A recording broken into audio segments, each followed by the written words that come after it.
Horizon Zero Dawn is amazing. Futuristic hunter-gatherer tribes try to fight machines and trade shards of metal for goods.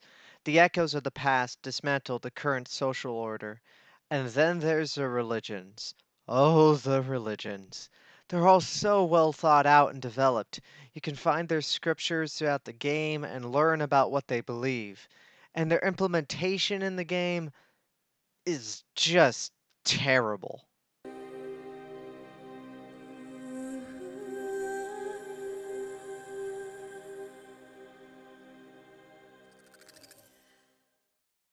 What's up, guys? I'm a son of Benedict. The religions in Horizon Zero Dawn have always intrigued me.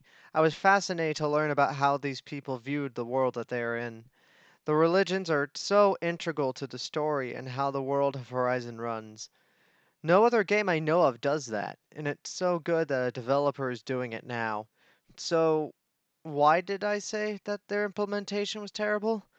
Because Aloy, the protagonist, rejects all of them without giving the player any choice in the matter.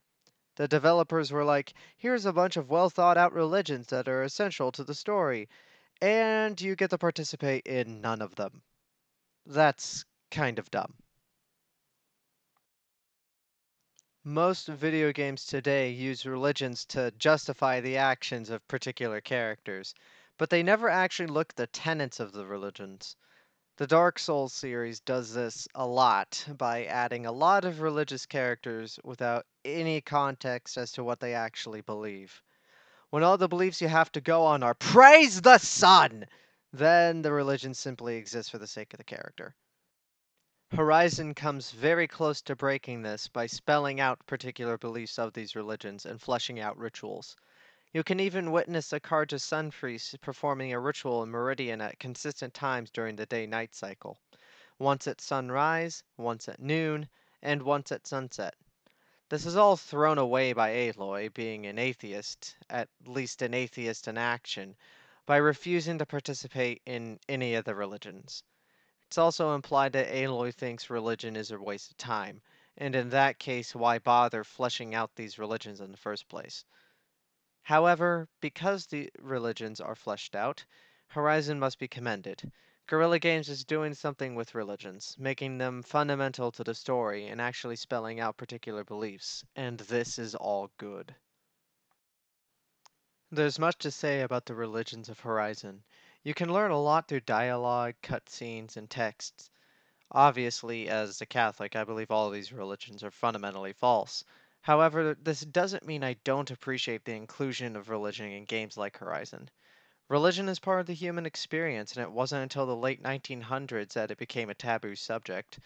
Horizon enforces the idea that religion is a cornerstone of society, as it always is with humans. Even atheistic and secular societies have some kind of substitute for religion.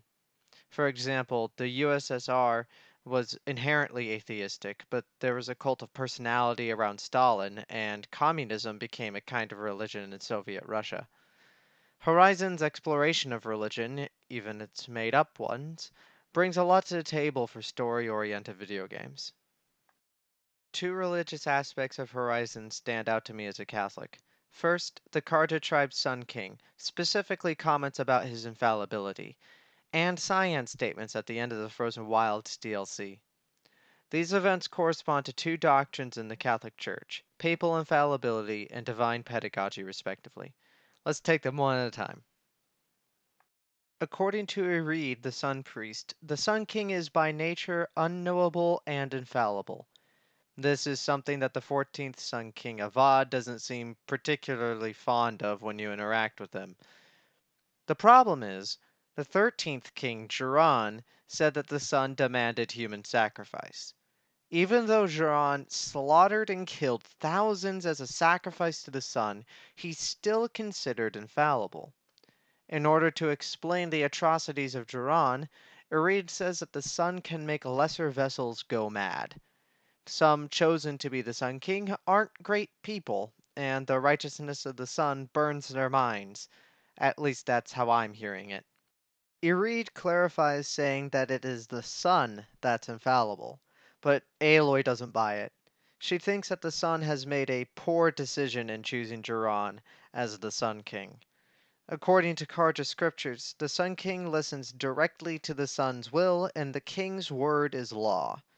This has the odd contradiction of Duran's word of slaughtering thousands and Avad's word of maintaining peace with the tribes are both law.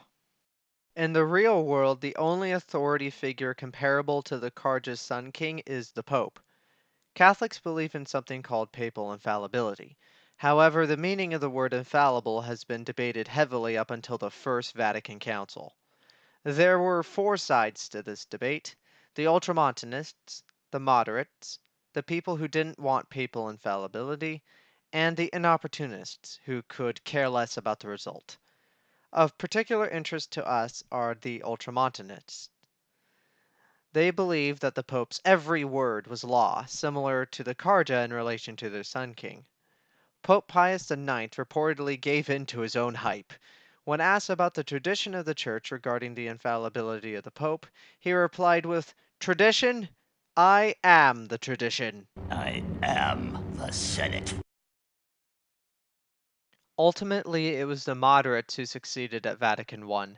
Papal infallibility today says that the Pope is only infallible on matters of faith and morals, and only when speaking ex cathedra, literally from the chair, that is, the chair of Peter, the first Pope, as Catholics believe. As a result, not much that the Pope says, and absolutely nothing that he does, is considered infallible. Some infallible statements from popes include the Immaculate Conception of Mary by Pius IX, the condemnation of abortion by John Paul II, and the condemnation of contraception by Pius XI. The pope is not infallible in action, as should be evident in popes like Pope Alexander VI, who had illegitimate children and engaged in political corruption. Back to Horizon. The infallibility of the Sun King is poorly represented by Ureed, who is the only person in the game to directly mention it. Perhaps the Carja could benefit from a Catholic understanding of papal infallibility. The Sun King is only infallible when speaking from his throne on a matter of faith and morals. Admittedly, this would partially remove the temporal power of the Sun King.